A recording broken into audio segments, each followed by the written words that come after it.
This week on Chicago Into a Bike, we're talking to a local mom, bike bus leader, and someone who took their cargo bike to chemotherapy treatments. Take a listen. This is an Urban Arrow 2021 cargo line. It is my minivan that I carry kids and cargo and groceries and people and all types of things in. I've been biking since I was a kid. My dad actually grew up in Chicago, and he grew up on these same streets biking. He lived in Jefferson Park and went to Lane Tech too. So we have conversations about how he's biked these same streets in his teens as I bike today with my kid. Because of that, my dad really got us into biking as kids, and we lived next to a forest preserve, so we spent all of our time biking in the forest preserve, and everywhere we went, we rented bikes. And so biking has just been a part of my life forever. We have always biked with our son. I bought this bike when he was 4, which was a little late, I think, in some ways. We had a bike seat, we moved to a trailer, and then we finally bought a cargo bike because we realized how much we were using it. We really didn't second guess it. It's a part of our lives. We live in one of the densest communities in Chicago. It makes a lot of sense for us. We also, before we moved to Chicago, we lived in Oregon, and everybody bikes there. So much so in the town that we lived in, which is Corvallis is the #1 bike commuter county in the United States. Kids ride in front of their parents on the street. It's very uncommon, obviously, here, but because everybody bikes there, it's just a way of life, and everyone's looking out for each other. So it was kind of a natural progression for us. We saw it in work in Oregon and realized that here was a great place to also do the same. We use our bike for kids, for bikes on the bike bus when kids fall, kids and bikes in the bike bus if kids fall at all. We use it for transporting lumber for our renovation projects. We have transported about 20 2x4s on the side, including some plywood sheets on top. We use it for transporting groceries. We use it for transporting adult bikes. We've fit a folding cargo bike inside of it to bring it to the bike shop. We have used it for literally everything, and including riding me to cancer treatments and the emergency room once, and many trips kind of all over, bike rides, etc. So I was diagnosed with stage 4 breast cancer in March. And I was unsure how biking would fit into it because chemotherapy can take a lot out of you energy-wise. And what I found was that I really wanted to get back on the bike. For me, I had a treatment cycle of every 3 weeks. And so by the second week or so, I felt well enough to bike pretty longer distances. And for me, it kept me active. It kept me connected to my community. It kept me being able to go places with my son when walking was really more difficult than biking. I'm talking specifically about e-biking. I think also with this, when you have an electrical assist, you can kind of use that to your advantage when you're feeling tired. For me, it was a huge factor in feeling well, feeling connected and happy, being able to ride to the lakeshore to read a book by the lake when things were maybe a little hard for me. So yeah, it was a huge part of my journey, and I really believe that it, and I've heard it from some of my doctors as well, they really believe that it was why I bounced back so quickly from treatment. I love biking in the city. I think it's the most effective mode of transportation to get farther, even farther distances.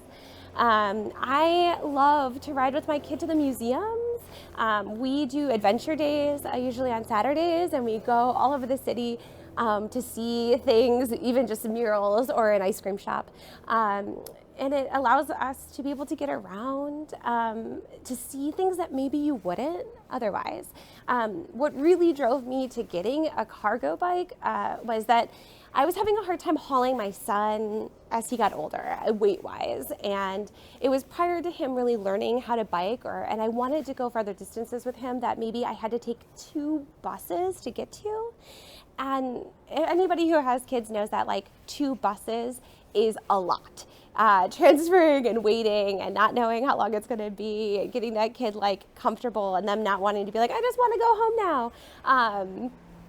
So this allowed me to be able to just, glide with him around. The other thing is that I get to have conversations with him. So when we're riding on the lakefront trail, one of my favorite things is like we talk about the names of the buildings, and we talk about what we're seeing, and we say hi to the geese, and we just really explore it together. We see it together, and we talk to each other. One of the hardest parts on the lakefront trail, of course, is the sound of the cars. So oftentimes I have to be like, can you repeat that? I can't hear what you're saying, even though we're face to face essentially with each other. Which could be harder, I think, on a long tail bike, but with the Bach-Beats, it's easier to do. Just in the city as well, is we see our friends on the street, and it's so cool because we just wave and say hi, and you get to build these relationships with people that you don't typically do if you're inside of a car or a bus even. You get to meet people. People ask you about your bike, which is always the thing that happens. And you get to also like talk about how awesome it is and get people interested. Some people will be like, I've never seen something like this before. And you get to talk about all of the ways you use it. Because I think sometimes there's a very big cost to this bike. And it's really hard to afford. And it was for us too. But we justified it by how much we use it. It is a car replacement. It is not, it's a very expensive, we get it, expensive piece of machinery. But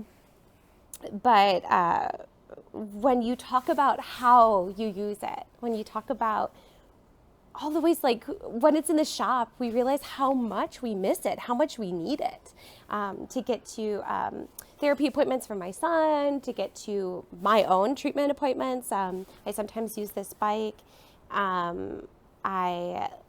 Groceries, like you name it. Like there's a million ways in which we use it on a weekly basis. Yeah. I think anybody who's been biking long enough knows there are plenty of negative experiences, specifically with motorists, and them not respecting your space. That I think, at least in conversations I've had with other parents, seems to be a reason why a lot of people don't bike with their kids. It's a reason why I'm very careful about where my son bikes when he's on his own bike versus inside the bucket with me. We've had plenty of negative experiences, even on the bike bus. We've had cars try to slip by us, even with corkers.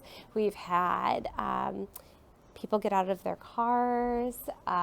We've had, thankfully, I've never had a crash yet, but we've had people get really close to their back tire, which can feel very uncomfortable. But I think the majority of the reason is that, other than the potholes and the kind of chaos that can be when we're trying to merge lanes with cars as well. Specifically intersections where there's a bike lane and then all of a sudden at the intersection it's gone and then it shows up again. That could be really difficult and difficult to navigate. I think that people are very angry for a multitude of reasons. And in this neighborhood, we live in one of the densest neighborhoods. It's not efficient to drive. So they're already frustrated before they get to us. And then here we are, especially with the bike bus, like plugging up the road. So for them, it's this anger that's already been accumulating because they're stuck in this car that doesn't fit here. It doesn't fit because they can't park at places, and parking is really stressful. And there's all of these things about it that feel like it doesn't match in this space. And so by the time they get to us, they've already experienced so many of these frustrating moments that I think it just builds. And it may be that it's not maybe that day, but many days where that's building over time. And so there's this aggression towards biking. I was talking specifically also when I'm with this group of kids, which are really joyful. It's a really joyful experience. People are so happy to see us. Kids and like just adults on the sidewalk are waving to us and excited, and we yell Happy Friday to everybody, and the kids use their bells, and it's this really joyous experience. It's supposed to be joy. And so sometimes those things can really bring us down. We had an experience where a driver came out of their car and threw one of the adult bikes on the ground when we were trying to get the kids off the street, because we just didn't want this interaction to happen any further. So we're trying to get them safe. And the kids were devastated, and they were crying, and they thought it was their fault. They thought that they did something wrong, but they weren't doing anything wrong. They were doing everything that was legal and safe for them. And those things could just be so disheartening, because I don't want those things to carry with them, those experiences. But unfortunately in America, and even in this area, which is highly bikeable, highly walkable, we're still experiencing those things. Yeah. I think, I know I keep talking about the bike bus, but it's such a big part of our lives, and we do it every Friday. So every Friday we're riding with kids. Stop for a second. Yeah. Explain, start Yeah. from the top. If someone doesn't know what a bike Yeah. bus is, what's a bike bus? Yeah. A bike bus is a way for kids to get to school by biking in a group. And so we pick up, just like a bus, we pick up kids along the route, and we have timetables for them to meet us at those corners. And so we have been growing substantially. We started the bike bus in about 2022. So we've been doing it for many years. When our kids were in pre-K, it was a group of us parents who were just riding together. We like showed up at school, and a bunch of us had bikes, and we were like, that's so crazy. Maybe we should ride together. Where do you live? And so we started biking together. And that was before most of our kids were riding their own bikes. So we're riding on trailers and cargo bikes and bike seats. And over time, we just realized we were asking people, hey, do you want to join us? Like, where do you live? Like, where do you want to meet us? And we started biking together. So we just formalized it. And now we have like 60 people riding with us on Fridays. This past week, it was rainy, and it just stopped raining, and the ground was wet, and there was wet leaves, and we were a little nervous with the kids. But still, 66 people showed up to ride with us, and that's just such an amazing experience every time. It blows my mind that the group of just essentially 5 of us is now 66. That's incredible. It's an incredible feeling. I feel like one thing, and we talked about it a bit with the cancer treatment stuff, is that so often people use those examples as being reasons why it's not reasonable to bike, or why it's not reasonable to have infrastructure the way that we do, because these examples of, somebody needs to get to the hospital.